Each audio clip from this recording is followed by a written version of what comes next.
Hey guys, it's me Beau, back once again with another cult movie review. I hope everyone is doing good. In today's video, I'm gonna be reviewing the 1997 British drama Nil By Mouth. This was a tragic and bleak story that didn't shy away from showcasing the dangerous consequences of drink and drugs. Before we get into it guys, if you haven't already, please do consider subscribing to the channel if you like the videos that I do. So, Nil By Mouth from 1997 starred a host of British talent including Ray Winstone, Kathy Burke and Charlie Creed Miles. Interestingly, the film was written and directed by the actor Gary Oldman, who of course is more recognised in front of the camera. And to this day, Oldman has yet to write or direct another movie. So yeah, this is a pretty interesting entry in his filmography.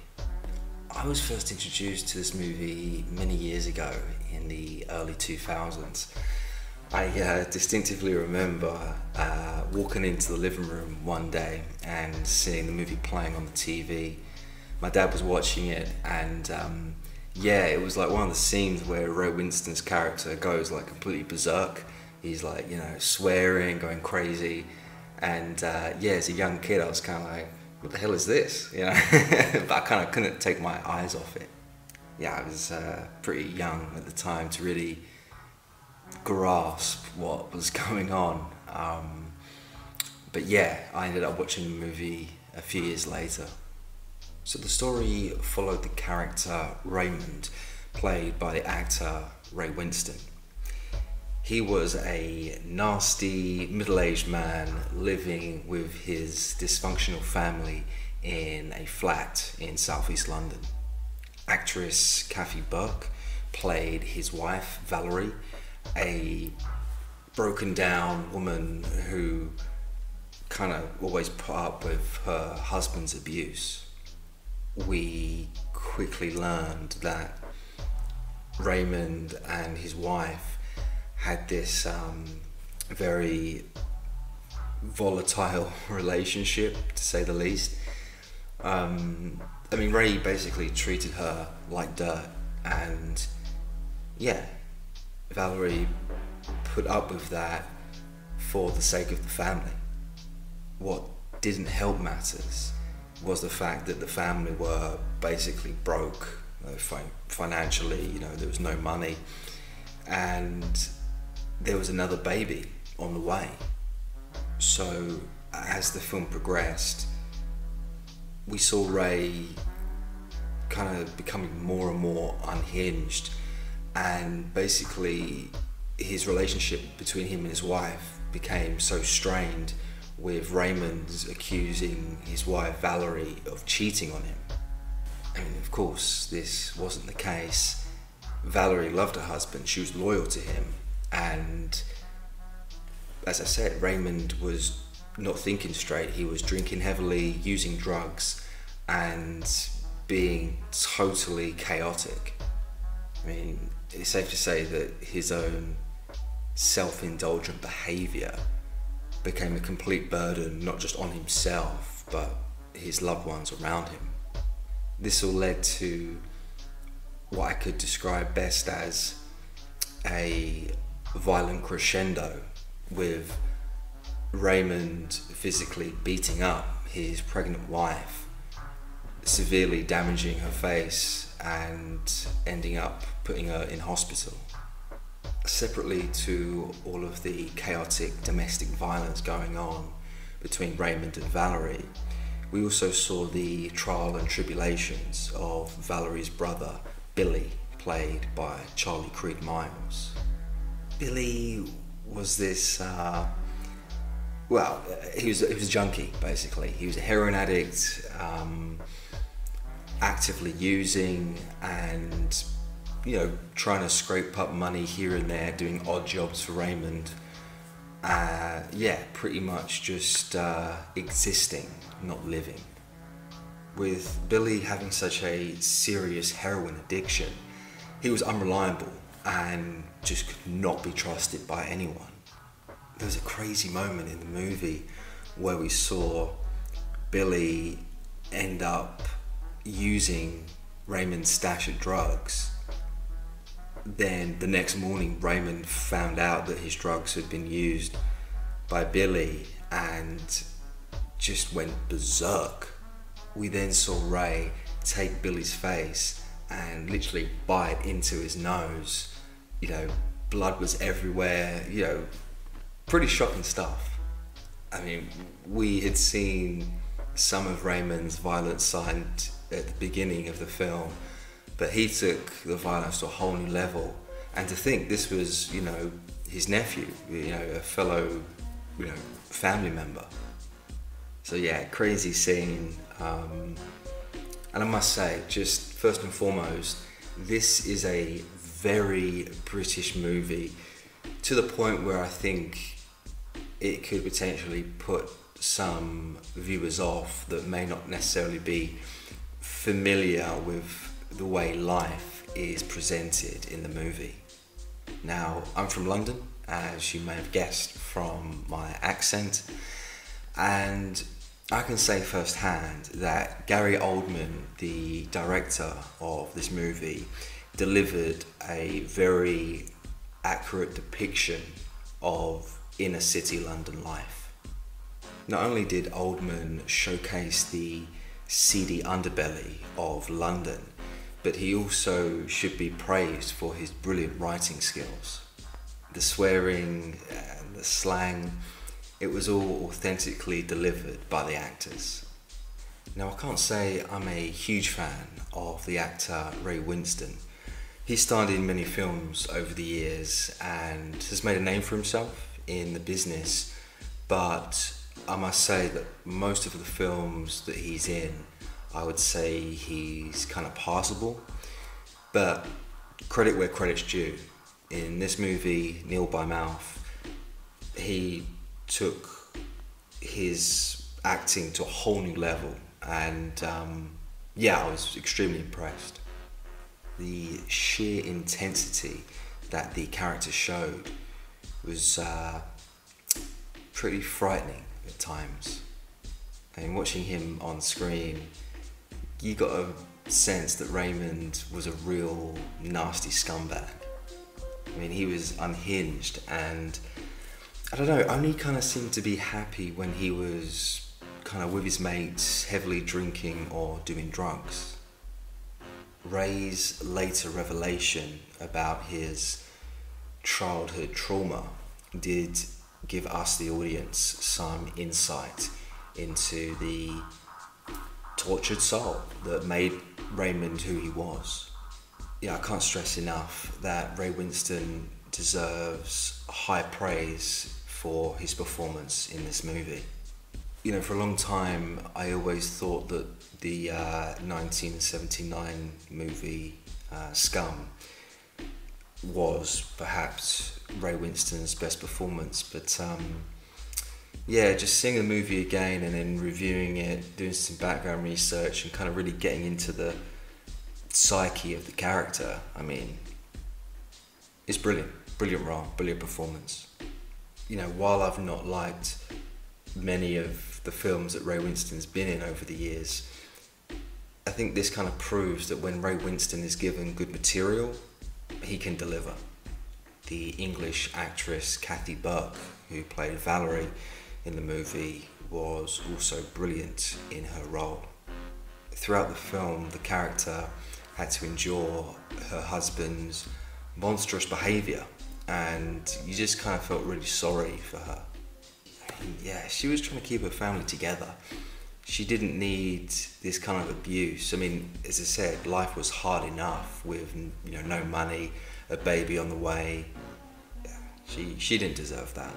And I was glad to see the character later on stand up to her husband. You know, just at the very beginning, you're wanting the character to just leave her husband, walk away, call the police, report him, do something rather than just, take it. But yeah, a depressingly authentic performance from Kathy Burke, someone who is more kind of known for her TV work in Britain, but yeah, great to see her here. Actress Layla Morse, who played Janet in the movie, was wonderful as the helpless older sister. Not only was she trying to support Valerie, she was also trying to cope with her junkie, heroin addicted son, Billy. I felt for the character, seeing her get wrapped up in all this family drama. Yeah, that just must be a terrible situation for anyone to be in, to see a sister be going through, this domestic abuse, and then you've got your son kind of stealing money from you and all this kind of stuff. Yeah, just complete chaos. Also, I want to give a shout out to actor Charlie Creed Miles, who played Billy, the junkie heroin addict. I would best describe the character as a lost puppy dog caught up in the degenerate drug world of London. He was this lost kid who just continually got into deeper and deeper trouble. He came off more as a danger to himself than to others. Now, I remember seeing Charlie Creed Miles many years ago as a kid when I first watched the Luc Besson fantasy film, The Fifth Element. I love that film. I have a special place in my heart for The Fifth Element. And just seeing Nil By Mouth many years later, I was like, oh my God, that's the same guy. So yeah, clearly the actor is very versatile, and it's a shame that he never went on to bigger and better films. He definitely had the talent for sure. Now, I have to take a moment to mention the late director Alan Clarke. For those who don't know, Alan Clarke was a British director famous for films like Made in Britain and The Firm. I'm a big fan of Alan Clarke. I've already reviewed some of his films on this channel, and very, very underrated talent.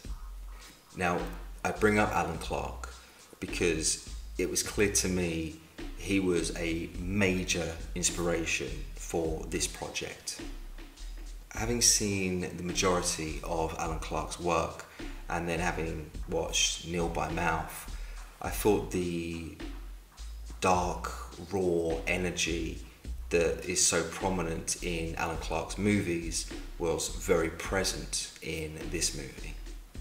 And I guess that really shouldn't be too surprising, as the director of Nil By Mouth, Gary Oldman, he had a huge amount of respect for Alan Clarke. The two worked closely together on the 1989 hooligan drama, The Firm, where Oldman gave one of the best performances in his entire career.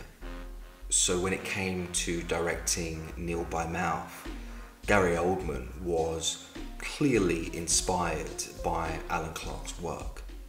Oldman used the same techniques that Alan Clarke used in his films, such as the use of the 16mm camera, which made everything more grainy and documentary-like, plus also the handheld filming style.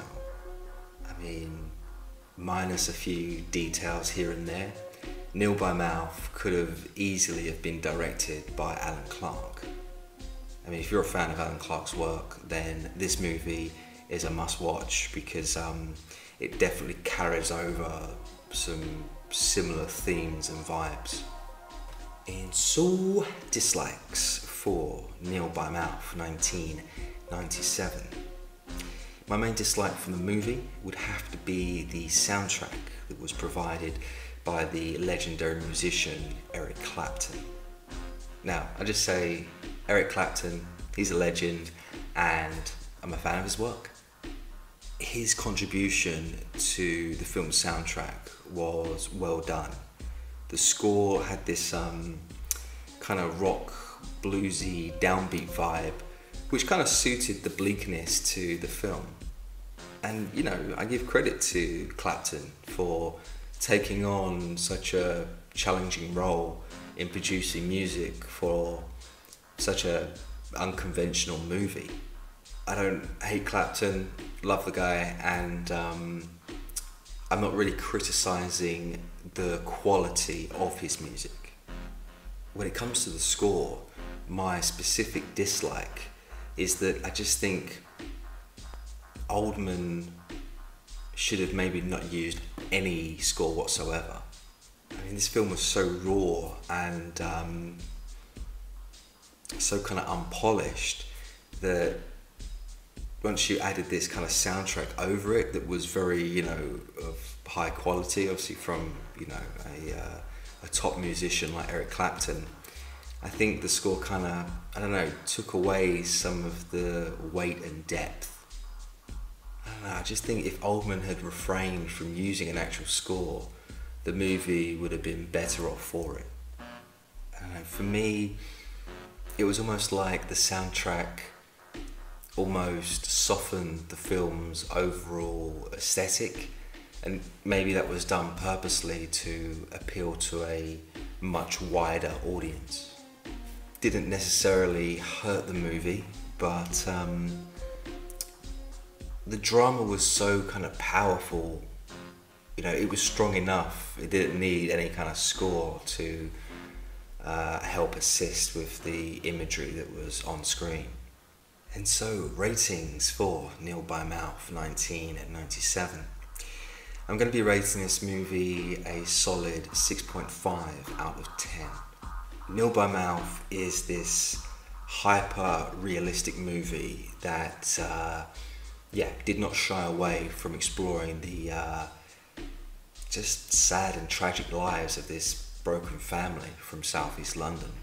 You know, Gary Oldman did an absolutely fantastic job in the director's chair. Everything about this film demonstrated his skills as a filmmaker, staying true to the gritty subject matter.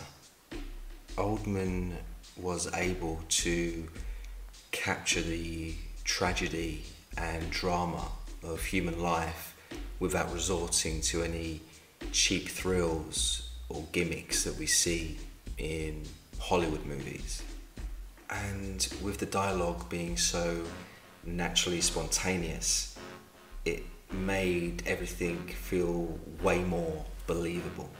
The problem I think this movie has is that because audiences have become so used to the cinematic wonderment that Hollywood produces, a movie like Nil By Mouth, with its in-your-face style, would likely put some viewers off. It's just a very gritty film, and not a film that I think you would rush back to rewatch anytime soon.